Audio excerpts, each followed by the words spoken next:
Radhe Radhe friends, जय Shri Krishna. Veena Deepak Soni YouTube channel में आप सभी का स्वागत है। फ्रेंड्स, आप सभी को तुलसी विवाह की बहुत बहुत शुभकामनाएं। फ्रेंड्स, देवउठनी एकादशी के दिन तुलसी विवाह कराया जाता है। देवउठनी एकादशी से पूर्णिमा तक कभी भी तुलसी विवाह आप लोग करा सकते हैं और घर पर ही बिना पंडित जी को बुलाए आप स्वयं भी तुलसी विवाह कैसे करा सकते हैं, उसी की बहुत ही सरल विधि मैं आप लोगों के साथ शेयर करूंगी। देखिए, हम सभी तुलसी विवाह कराना चाहते हैं, लेकिन पंडित जी को बुलाना और बहुत ज़्यादा बजट तैयार करना सबके लिए पॉसिबल नहीं हो पाता है। तो अगर आपका बजट इतना नहीं है तो आप घर पर ही बहुत ही सरल तरीके से तुलसी विवाह करा सकते हैं। जिस जगह पर भी आप तुलसी विवाह कराएं उस जगह को साफ करके वहाँ पर तुलसी जी का गमला रख लीजिए। साथ में एक पाटा भी रख ले। पाटा पर हमें स्वस्तिक बना लेंगे। अब इसके ऊपर हमें पीले रंग का वस्त्र बिछा देना है, यानी आसन लगा देना है। तुलसी जी का विवाह भगवान सालिग्राम जी से कराया जाता है। तो सालिग्राम जी भगवान के लिए हम यहाँ पर आसन तैयार करेंगे। इसके बाद हम यहाँ पर चौक पूरा सकते हैं। तो आप चाहे तो आप रंगोली भी बना सकते हैं। आप रंगोली के रंगों से भी बना लीजिए। फिर आप आटे या हल्दी से चौक पूर लिख सकते हैं, या फिर आप गेरू से भी कोई अच्छा सा रंगोली बना सकते हैं। तो यहाँ पर एक छोटी सी रंगोली बना लीजिए। मुझे बहुत अच्छी रंगोली बनानी तो नहीं आती, लेकिन मैंने एक सिंपल सी जो भी मुझे रंगोली बनानी आती है वहाँ पर मैंने रंगोली बना ली है। गेरू और हल्दी से बड़ी सुंदर सी रंगोली बना ली है।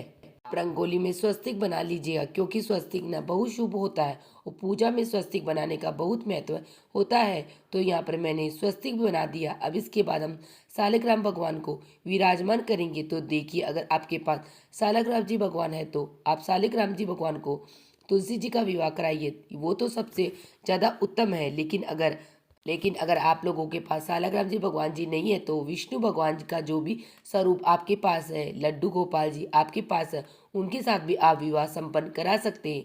तो यहाँ पर मेरे पास तो सालिग्राम जी भगवान जी है, तो उन्हीं से हम तुलसी जी का विवाह संपन्न कराएंगे। तो आप चाहे तो मंदिर से भी आप सालिग्राम भगवान मंगवा सकते हैं, या आपके नाते रिश्तेदार में किसी के पास भी हो तो नाते रिश्तेदार में किसी के पास भी हो उससे भी मंगवा सकते हैं। सालिग्राम भगवान जी को विराजमान करने के बाद फिर हम कलश की स्थापना करेंगे।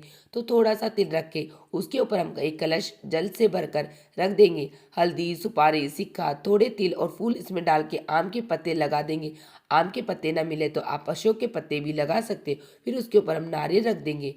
तो इस तरह से हम कलश की स्थापना हो जाएगी। फिर हम गणेश जी को विराजमान करेंगे। इसके बाद हाथ जोड़कर संकल्प करेंगे, हे तुलसी मैया, हे सालिग्राम जी भगवान, आज मैं आपका तुलसी विवाह संपन्न करा रही हूँ या करा रहा हूँ। अगर कोई गलती रह जाए तो आप मुझे क्षमा करें और मेरी मनोकामना को पूर्ण करें। ऐसे संकल्प करने के बाद हम विवाह की पूजा आरंभ करेंगे। जो पूजा में सबसे पहले भाव रूप में स्नान करा देंगे। तो जल के छींटे लगाकर हम सभी को भाव रूप में स्नान करा देंगे। फिर हम देसी घी का दीपक जलाएंगे। आप देसी घी का दीपक जला सकते हैं, या फिर आप तिली के तेल का भी दीपक जला सकते हैं। इसके बाद सबसे पहले गणेश जी की पूजा की जाएगी। तो गणेश जी को जब हम पूजन करेंगे तो सबसे पहले रूली से तिलक कर देंगे। वस्त्र के रूप में हम जनेऊ समर्पित कर देंगे। फिर कलावा समर्पित कर देंगे। फूल समर्पित कर देंगे। फिर हम तिल समर्पित कर देंगे। क्योंकि एकादशी के पूजन में चावल का उपयोग नहीं किया जाता, तो आप तिल समर्पित कर देना। उसके बाद फिर हम भोग के रूप में मिठाई समर्पित कर देंगे। इस तरह से हम गणेश जी का पूजन कर लेंगे। फिर हम कलश का पूजन करेंगे। तो कलश में सभी देवी देवताओं का विद्यमान होते हैं, तो है इसीलिए कलश का पूजन जरूर किया जाएगा। कलश का पूजन भी उसी तरह करेंगे। तिलक कर देंगे। मोली पहले ही बांध दी है। तिल समर्पित कर देंगे। फूल समर्पित कर देंगे। उसके बाद फिर हम विवाह की रस्में शुरू करेंगे। तो देखिए, सबसे पहले हल्दी की रस्म होती है। तो हल्दी को पीस के इसमें थोड़ा सा दूध या पानी डाल के पेस्ट बना लीजिएगा। अब ये हल्दी सबसे पहले हम सालिग्राम भगवान जी को लगाएंगे। तो 5 बार हम सालिग्राम भगवान को हल्दी चढ़ाएंगे। उसके बाद यही हल्दी हम तुलसी जी को चढ़ाएंगे। तो देखिए, आज के दिन तुलसी का जी का विवाह है, तो मेहंदी, हल्दी, सिंदूर सब चीज़ें तुलसी जी पर चढ़ाई जाती है। तो तुलसी जी की पत्ती पर हमें ये जो हल्दी है वो लगा देंगे। कम से कम हमें 5 जगह पर आप जरूर लगाए हल्दी लगाइए। 5 बार हमें जरूर लगानी है। उसके बाद फिर हम मेहंदी लगाएंगे। आप चाहे तो पाउडर वाली मेहंदी आप ले सकते हैं, या कीप वाली मेहंदी भी आप लोग ले सकते हैं। लेकिन कीप अगर आप ले रहे हो तो नई कीप आपको लेनी है। पहले 5 बार हम सालिग्राम भगवान जी को यह मेहंदी लगाएंगे। उसके बाद 5 बार हम तुलसी जी को यह मेहंदी लगा देंगे। इस तरह से मेहंदी की जो रस्म है वह संपन्न हो जाएगी। फिर हम सालग्राम भगवान को चंदन से तिलक लगा देंगे। भगवान विष्णु के स्वरूप सालग्राम जी भगवान जब पूजा करते हैं तो चंदन से तिलक जरूर लगाते हैं। उसके बाद हम तुलसी जी को सालग्राम भगवान जी को दोनों को रोली से तिलक लगा देंगे। तुलसी जी की पत्तियों पर, तनों पर आप रोली से तिलक जरूर जरूर लगा दें। इसके बाद फिर हम थोड़े से तिल लगा देंगे, तिल समर्पित कर देंगे। तो देखिए, एकादशी के दिन तिल का बहुत अधिक महत्व होता है, तो आप तिल जरूर समर्पित कर दीजिएगा। सफ़ेद तिल हमें लेने होते हैं। इसके बाद फिर हमें वस्त्र समर्पित करेंगे। तो हम सालग्राम जी भगवान को यहाँ पर पीले रंग का जनेऊ और कलावा समर्पित कर देंगे। तुलसी मैया को हम चुनरी समर्पित कर देंगे। तो आप तो 2 चुनरी भी सकते हैं, या आप चाहे तो अगर आपकी चुनरी बड़ी है तो 1 चुनरी भी आप उड़ा सकते हैं। आप चाहे तो आप तुलसी जी को लहंगा या साड़ी ड्रेस वगैरह पहना सकते हैं। इसके बाद हम फिर जयमाला की रस्म करनी होती है। तो उसके लिए फूलों की 2 माला हम लेंगे। पहले हम तुलसी जी को स्पर्श करा के ये जयमाला सालग्राम जी भगवान को पहना देते हैं, और उसके बाद सालग्राम जी भगवान को स्पर्श करा के फिर हम जयमाला तुलसी माता को पहना देंगे। इस तरह से हमें जयमाला की रस्म पूर्ण हो जाएगी। इसके बाद हमें तुलसी जी को श्रृंगार का सामान समर्पित करना है। चुनरी हमने पहले ही पहना दी है। चुनरी में मैंने पहला दी है, बिछिया हमें जरूर पहनानी है। तो बिछिया आप तुलसी जी के गमले में रख दीजिए। आप चाहे तो चांदी के बिछिया आप ले सकते हैं, या आप तांबे के बिछिया भी ले सकते हैं। साथ में श्रृंगार का सारा सामान, जो भी मुख्य चीज़ें होती है, वो सभी हमें तुलसी जी को समर्पित करनी है। इसके बाद गठजोड़ा किया जाता है। तो आप एक पटड़ा ले सकते हैं, आप कोई भी पीले रंग का कपड़ा ले सकते हैं। जोड़ा बनाने के लिए इसमें एक सिक्का और एक सुपारी रख देंगे।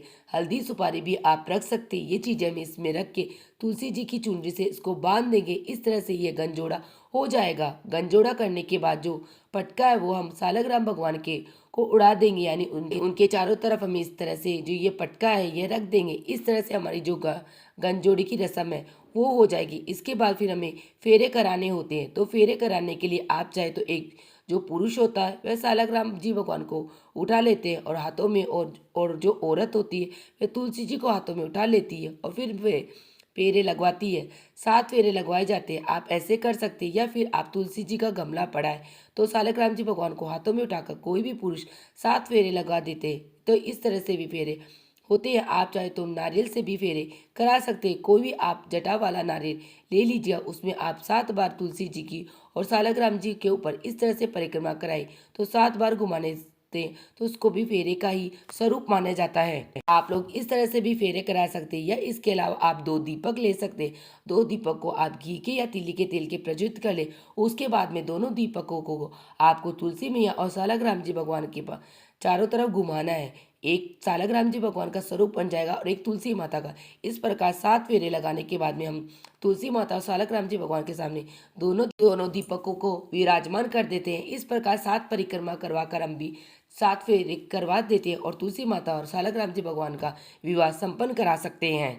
तरह से परिक्रमा कराएंगे, 7 बार घुमाएंगे तो उसको भी फेरे का ही स्वरूप माना जाता है। तो आप इस तरह से भी फेरे करा सकते हैं। ये चारों विधि फेरे की मैंने आपको बता दी। इनमें से किसी भी विधि से आप फेरे करा सकते हैं। फेरे को हो जाएंगे, उसके बाद फिर हमें सिंदूर दान करना है। तो यहाँ पर देखिए, सिंदूर की नई डिब्बी हमें लेनी है। साथ में एक सिक्का लेंगे। सिक्के में सिंदूर लेके सालग्राम भगवान से स्पर्श करा के यह सिंदूर हमें तुलसी जी की मांग में भरना है, यानी तुलसी जी को समर्पित करना है। इस तरह से सिंदूर की रस्म हो जाएगी। फिर यह हम तुलसी जी के गमले में छोड़ देंगे। इस तरह से सिंदूर दान की रस्म पूर्ण हो जाएगी। उसके बाद कन्यादान करना होता है। जो भी विवाह करा रहे हैं वह अपने सीधे हाथ में कुछ रुपये फूल लेते हैं। थोड़ा सा जल लेना है, ज़्यादा नहीं लेना, पैसे भिगोने नहीं है। थोड़ा सा जल हम ले लेंगे, फिर संकल्प करेंगे कि हम अपनी तुलसी जी का दान कर रहे हैं सालग्राम भगवान को।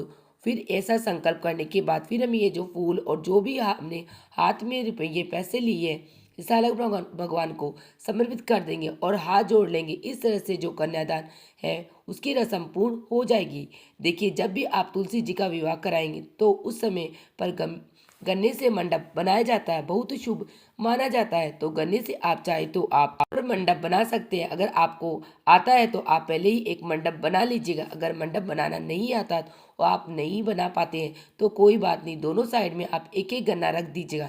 इससे भी मंडप का ही स्वरूप मानते हैं, यह भी मंडप ही बन जाता है। तो आप यह पहले रख सकते हैं या रख दीजिएगा। उसके बाद जब आप कन्यादान कर देंगे, फिर जो भी दान आप चीज़ें दे रहे हैं वो चीज़ें आपको सालग्राम भगवान जी को समर्पित करनी है। तो यहाँ पर तुलसी जी के लिए साड़ी, सालग्राम भगवान के लिए कपड़े, बर्तन, सोना चांदी, जो भी चीज़ें आप दान कर रहे हैं, जैसे बेटी को दान दिया जाता है उसी तरह से तुलसी जी को भी दान दिया जाता है। जो भी आपकी श्रद्धा है, जो सामर्थ्य है, उसके अनुसार जो भी दान कर रहे हैं वो आप सालग्राम भगवान को समर्पित कर देते हैं। दान की चीज़ें हमें समर्पित कर दी है, उसके फिर बाद फिर हम भोग समर्पित कर देते हैं। बाकी जो सारी रस्में में पूर्ण हो गई है तो फिर हम भोग समर्पित कर देंगे।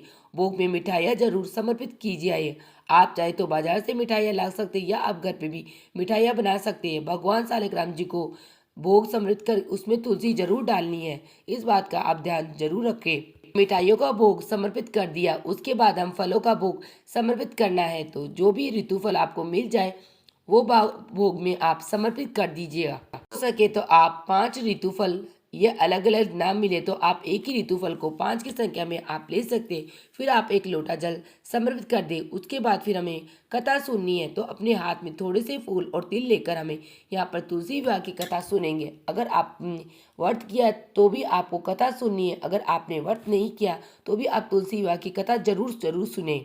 का वीडियो आपको मेरे चैनल पे मिल जाएगा, लिंक मैं आपको डिस्क्रिप्शन में दे दूंगी, वहां से देख लेना। कथा सुनने के बाद जो फूल और तिल हमें और जल के लोटे में डाल देंगे, थोड़े सालग्राम भगवान को समर्पित कर देंगे। इस तरह से कथा पूर्ण हो जाएगी। कथा करने के बाद फिर हमें कर परिक्रमा करनी है कि 108 परिक्रमा करने का विशेष महत्व होता है। आप चाहे तो 108 परिक्रमा कर लीजिएगा या आप चाहे तो आप 11 परिक्रमा कर सकते।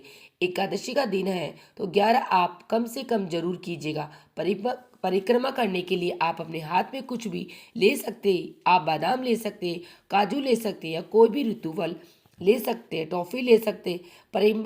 परिक्रमा करते करते एक एक परिक्रमा करते जाइए और एक एक चीज़ चढ़ाते जाइए, तो इससे ना काउंटिंग अच्छे से होती जाती है। अगर आप चाहे तो बिना कोई चीज़ के हाथ में भी परिक्रमा कर सकते हैं। फिर काउंटिंग में दिक्कत होती है तो यहाँ पर मैंने आप कुछ भी ले सकते हैं, बादाम, टॉफी, कोई भी चीज़ ले सकते हैं। तो यहाँ पर हम परिक्रमा कर लेंगे। परिक्रमा मैंने आपको बता दी कि है, हो सके तो 108 परिक्रमा कीजिए। 108 ना हो तो आप कम से कम 11 परिक्रमा आप तुलसी जी की और सालग्राम भगवान के इस दिन जरूर कीजिएगा। बहुत ही प्रेम पूर्वक श्री हरि विष्णु भगवान जी की जय बोलते हुए, तुलसी माता की जय बोलते हुए हमें यह परिक्रमा पूर्ण कर लेंगे। परिक्रमा करने के बाद फिर हमें आरती करनी होती है, तो धूप दीप से हमें आरती करेंगे। आप चाहे तो दीपक आपने जलाया उससे भी आप आरती कर सकते हैं या आप कपूर जलाकर आरती कर सकते हैं। तो मैंने यहाँ पर कपूर जलाया, तो पहले हम गणेश जी की आरती करेंगे, फिर हम तुलसी मैया की आरती करेंगे। बहुत ही प्रेम पूर्वक आरती करने के बाद हाथ जोड़कर भगवान से प्रार्थना करेंगे, हे भगवान, आज मैंने तुलसी विवाह संपन्न कराया है। इस विवाह में अगर कोई कमी रह गई है और कोई गलती रह गई है तो मुझे आप क्षमा करें और मेरी इस पूजा को आप स्वीकार करें। ऐसा कह देने के बाद फिर हम थोड़ा सा जल अपने हाथ में लेके सारी जो चौकी है पूजा के बाद उसके ऊपर से वार देंगे। इस तरह से तुलसी विवाह पूर्ण हो जाएगा। तुलसी विवाह कराने के बाद फिर हमें क्या करना है, जो भी भोग प्रसाद हमने चढ़ाया है वो तो हम सभी को सदस्यों में प्रसाद के रूप में बांट देंगे। इसके अलावा जो भी चीज़ें हमने चढ़ाई है वो सारी चीज़ें दान की जाती है। कलश जो है, जो कलश अगले दिन उठाना है, कलश का जो जल हम पौधों में सींच देंगे। नारियल जो सारा सामान जाएगा उसके साथ ही हम दे देंगे। इस तरह से हमें सारी चीज़ें दान करनी है। सालग्राम भगवान अगर मंदिर से आए तो तुलसी जी भी मंदिर में सालग्राम भगवान के साथ ही जाएगी और सारा सामान भी उनके साथ ही चला जाएगा। अगर आपके किसी नाते रिश्तेदार के सालग्राम भगवान है तो तुलसी जी और यह सारा सामान सालग्राम भगवान के साथ ही उनके घर चला जाएगा। और अगर आपके घर के ही सालग्राम भगवान है तो तुलसी जी को आप अपने पास ही रख लीजिएगा, सालग्राम भगवान के साथ ही रख लीजिएगा। और जितना भी सामान आपने चढ़ाया है ये सारा सामान आप किसी भी गरीब कन्या की विवाह में दान कर दीजिएगा। ये सारा सामान हमें दान भी करना होता है। तुलसी विवाह की बहुत ही सरल विधि है। आपको यह विधि कैसी लगी मुझे कमेंट करके जरूर बताना। अगर यह वीडियो आपको पसंद आया, वीडियो आपके लिए थोड़ा सा भी यूजफुल, प्लीज वीडियो को लाइक कर लेना और चैनल को सब्सक्राइब कर लेना, जिससे आने वाली वीडियो के नोटिफिकेशन आप लोगों को मिल सके। वीडियो देखने के लिए आप सभी का धन्यवाद। जय तुलसी माता, राधे राधे फ्रेंड। मिलते हैं नेक्स्ट वीडियो में।